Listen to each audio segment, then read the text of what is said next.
نحمده ونصلي على رسوله الكريم اما بعد۔ محترم بزرگوں، ہمارے دینی بھائیوں،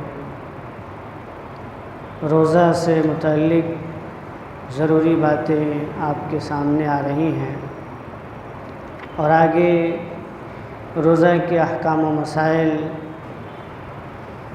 افطاری کا سنت طریقہ، کن حالات میں روزہ ٹوٹ جاتے ہیں، یہ تمام باتیں آگے کے درس میں آ رہی ہیں۔ آج کے جو درس میں آپ حضرات کے سامنے باتیں آ رہی ہیں وہ روزہ کے فوائد و ثمرات سے متعلق ہے۔ ہم جو روزہ رکھتے ہیں اس کا کیا فائدہ ہے، کیا ثواب ہے، کیا اجر ہے، اللہ کے نزدیک کیا انعام ہے، اسی سے متعلق ابھی آپ کے سامنے باتیں آئیں گی۔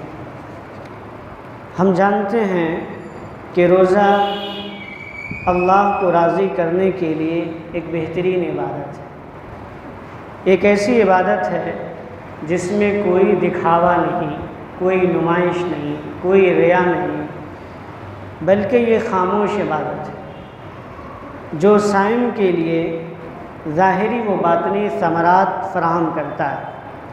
ظاہری فوائد سے مراد یہ ہے کہ روزہ انسانی صحت پر بہت بہتر اثر ڈالتا ہے۔ ہم جو روزہ رکھتے ہیں اس کا ظاہری فائدہ یہ ہے کہ روزہ رکھنے کی وجہ سے ہماری جو صحت کے جو نظام ہے، ہماری باڈی کے جو نظام ہے، اس میں بہت بہتر اس کا اثر پڑتا ہے، رول ادا ہوتا ہے۔ یہ صحت کو ایک نئی زندگی دیتا ہے۔ جدید میڈیکل سائنس یہ مانتی ہے کہ روزہ سے انسانی جسم پر غیر معمولی مثبت اثرات مرتب ہوتے ہیں۔ ماہرین کا کہنا ہے کہ روزہ انسان کی ظاہری خوبصورتی، جلد کی تازگی، بالوں، حتیٰ کہ ناخنوں کے لیے بھی بہت مفید ثابت ہوتا ہے۔ ان کا یہ بھی ماننا ہے کہ روزہ کینسر، امراض قلب، شریانوں کی بیماریوں اور معدے کی کمزوریوں کو دور کرنے میں اہم رول نبھاتا ہے۔ یہ روزہ کا ظاہری فائدہ ہے جس کا ہماری صحت سے تعلق ہے۔ ظاہری طور پر روزہ ہماری صحت کے لیے بہت مفید ہے، وہیں باطنی طور پر اس کے بہت سارے فائدے ہیں۔ باطنی فوائد سے مراد یہ ہے کہ روزہ رکھنے کی وجہ سے اللہ کے یہاں بہت زیادہ اجر و ثواب ملنے کی عظیم خوشخبری سنائی گئی ہے۔ اللہ تبارک و تعالیٰ نے اور نبی کریم صلی اللہ علیہ وسلم نے اس کی بہت زیادہ خوشخبری روزہ رکھنے کی وجہ سے سنائی ہے۔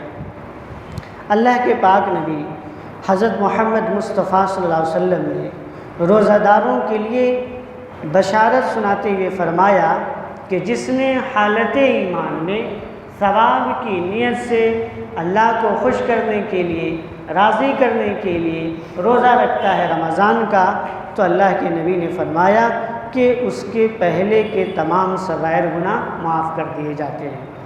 حضرت محمد مصطفیٰ صلی اللہ علیہ وسلم نے روزہ کا فائدہ یہ بھی بیان فرمایا ہے کہ من صام یوم ابتغاء وجہ اللہ، جس شخص نے اللہ کی رضا کے واسطے ایک دن کا روزہ رکھا اور ختم لہ بہا، اور روزے کی حالت میں اس کا انتقال ہو گیا۔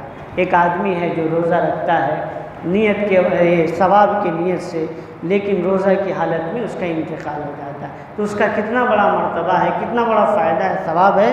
ذرا غور سے سنیے، اللہ کے نبی نے فرمایا کہ ختم لہ بہا، روزے کے دوران اس کا انتقال ہو جاتا ہے، اس کی موت ہو جاتی ہے۔ اللہ کے نبی نے فرمایا دخل الجنہ، تو وہ سیدھا جنت میں جائے گا۔ قیامت کے دن روزہ دار کے حق میں شفاعت کرے گا۔ اللہ کے نبی نے فرمایا کہ الصیام والقرآن یشفعان للعبد یوم القیامہ، قیامت کے دن روزہ اور قرآن مجید اپنے تلاوت کرنے والوں کے لیے، بندوں کے لیے اللہ سے سفارش کرے گا، شفاعت کرے گا۔ روزہ کیا کہے گا؟ یقول الصائم، اللہ کے نبی نے فرمایا کہ قیامت کے دن روزہ کہے گا اے رب، اے ہمارے پروردگار، منعتہ الطعام والشہوۃ، میں نے اس آدمی کو، اس بندے کو، تیرے اس بندے کو میں نے کھانے پینے اور شہوت کی تمام چیزوں سے روک دیا تھا، منع کر دیا تھا۔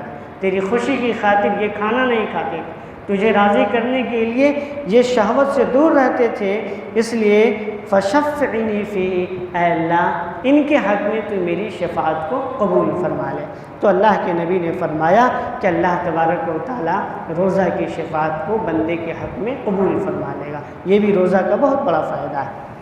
محترم بزرگوں اور بھائیوں، روزہ کا فائدہ اور اس کا اجر و ثواب کتنا بڑا ہے، اس کا تصور فرمائیں کہ حضرت سہل بن سعد رضی اللہ تعالیٰ عنہ سے روایت ہے کہ نبی کریم صلی اللہ علیہ وسلم نے ارشاد فرمایا کہ جنت میں ایک دروازہ ہے جسے ریان کہا جاتا ہے۔ یہ بہت فضیلت کی بات ہے، ہم اور آپ سنتے ہیں جنت کے اندر جو 8 دروازے ہیں ان میں سے ایک دروازہ ریان ہے، جس کا نام ریان ہے۔ اللہ کے نبی نے فرمایا یدخل منہ الصائمون یوم القیامہ، قیامت کے دن اس دروازے سے کوئی دوسرا داخل نہیں ہوگا، صرف روزہ دار ہی اس سے داخل ہوگا، اندر جنت میں جائے گا۔ اللہ کے نبی نے فرمایا کہ یقال این الصائمون، قیامت کے دن آواز لگائی جائے گی کہ روزہ دار کہاں ہیں، کہاں ہیں وہ لوگ جو دنیا میں اللہ کے واسطے روزہ رکھتے تھے۔ تو یہ سب حاضر ہوں گے اور اسی راستے سے، اسی ریان کے دروازے سے، باب ریان سے وہ سب کے سب جنت میں داخل ہو جائیں گے۔ اللہ کے نبی نے فرمایا کہ جب جنت میں اس ریان دروازے سے داخل ہو جائیں گے تو پھر یہ دروازہ بند کر دیا جائے گا۔ اللہ کے نبی نے فرمایا کہ فلم يدخل منہ احد، اس کے بعد اس دروازے سے کوئی داخل نہیں ہو سکے گا، اور اس ریان دروازے سے روزے دار کے علاوہ کوئی بھی دوسرا آدمی داخل نہیں کیا جائے گا۔ تو یہ بہت فضیلت کی بات ہے۔ محترم بزرگوں، روزہ کے اور بھی بہت سے فوائد و ثمرات بیان ہوئے ہیں احادیث کی کتابوں میں، قرآن کے اندر، اس لیے ہمیں روزہ کا خوب اہتمام کرنا چاہیے اور اللہ کو راضی کرنے کے لیے، اللہ کو خوش کرنے کے لیے جنت کی لالچ میں ہر طرح کی پریشانیوں کو برداشت کرتے ہوئے روزہ رکھنے کا خوب اہتمام کرنا چاہیے۔ انہی چند کلمات کے ساتھ اپنی بات کو ختم کرتے ہوئے اللہ تعالیٰ سے دعا ہے کہ اللہ تعالیٰ ہم تمام بھائی بزرگوں کو روزہ کا اہتمام کرنے کی توفیق عطا فرمائے۔ آمین۔ وصلی اللہ تعالی علی نبینا محمد وعلی آلہ واصحابہ اجمعین، وآخر دعوانا الحمد للہ رب العالمین۔